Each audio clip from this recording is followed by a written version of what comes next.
અમરેલીની અંદર પાટીદાર સમાજની દીકરી પર ખોટો કેસ કરી અને જેલની અંદર 4 દિવસ રાખવામાં આવી હતી. ખોટા કેસ કરવામાં આવ્યા હતા અને ત્યારબાદ રિકન્સ્ટ્રક્શનના નામે એનો વરઘોડો કાઢવામાં આવતાની સાથે જ મામલો ખૂબ ગરમાયો હતો અને અમરેલી સહિત આખા ગુજરાતભરમાં એ મુદ્દો ખૂબ ચર્ચાનો વિષય બન્યો હતો. દરેક લોકોના મોઢે એક જ વાત હતી કે દીકરીને ન્યાય મળવો જોઈએ, દીકરી જેલની બહાર આવવી જોઈએ, દીકરીને જામીન મળવા જોઈએ. જામીન મળવામાં પણ ખૂબ સમય લાગ્યો, પરંતુ આખરે સત્યની જીત થઈ અને દીકરી બહાર આવી. પરંતુ એ દીકરીની બહાર કોણ આવ્યું, આજે એની ચર્ચા કરવી છે. કારણ કે સતત જે આ મુદ્દો બન્યો ત્યારથી જ ન્યૂઝ રૂમ ગુજરાત આ મુદ્દાને વખોડી રહી છે, એમના ઊંડાણ સુધી જવાના પણ પ્રયત્ન કરી રહી છે. એ દીકરીને ન્યાય અપાવવા માટે સતત અમે ગળા ફાડીને અવાજ ઉઠાવ્યા હતા અને કદાચ એ અવાજ એ તંત્ર સુધી, અધિકારીઓ સુધી કદાચ પહોંચ્યો હશે. પાટીદાર સમાજના અગ્રણીઓ કે જેમણે પણ ખૂબ મહેનત કરી છે, પાટીદાર સમાજ એ દીકરીની બહાર આવ્યો, સારી વાત છે, પરંતુ બીજા અન્ય સમાજો પણ આવ્યા હતા. ક્ષત્રિય સમાજના અનેક યુવાનો કે જેમના વિડીયો સોશિયલ મીડિયામાં આવ્યા હતા, કે જે આ દીકરીના સપોર્ટ તરીકે એક બેન તરીકે, કે બેન છે એ ગુજરાતની બેન છે, આપણી બેન છે, જેને લઈને એ ન્યાયની માંગણી સાથે ક્ષત્રિય સમાજ પણ મેદાને આવ્યો હતો. જે સમયે ક્ષત્રિય સમાજ કે જેમનું સંમેલન યોજાયું હતું રાજકોટમાં, રાજકોટના સાંસદ પરસોત્તમ રૂપાલા કે જેમણે રોટી બેટી વાળું જે નિવેદન આપ્યું હતું, નિવેદન બાદ ક્ષત્રિય સમાજની અંદર ખૂબ આક્રોશ હતો અને એ આક્રોશ એટલો વધ્યો હતો કે ક્ષત્રિય સમાજની એક જ માંગ હતી કે પરસોત્તમ રૂપાલાની ટિકિટ રદ થાય અને એને ચૂંટણી લડવા દેવામાં ન આવે. એ સમયે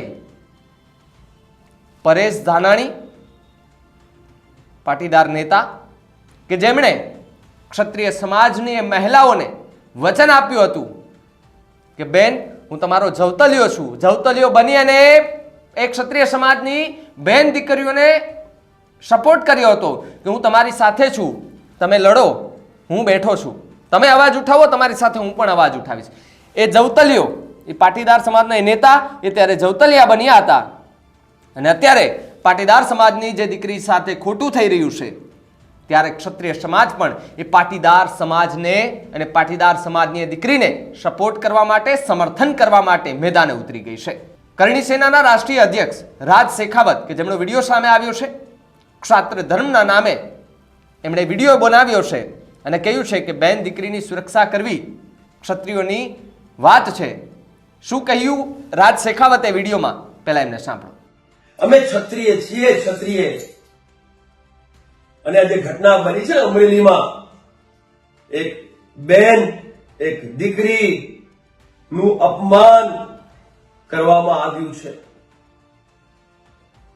અમારું છાત્ર ધર્મ છે બેન અને દીકરીનું રક્ષણ કરવું, એટલે અમે તમામ ક્ષત્રિયો એ બેન દીકરીને સાથે ઉભા છીએ. એ બેન દીકરીને ન્યાય અપાવવું એ અમારા સૌનું દાયિત્વ છે અને આવી ઘટનાઓનું પુનરાવર્તન રોકવું એ પણ અમારું દાયિત્વ છે.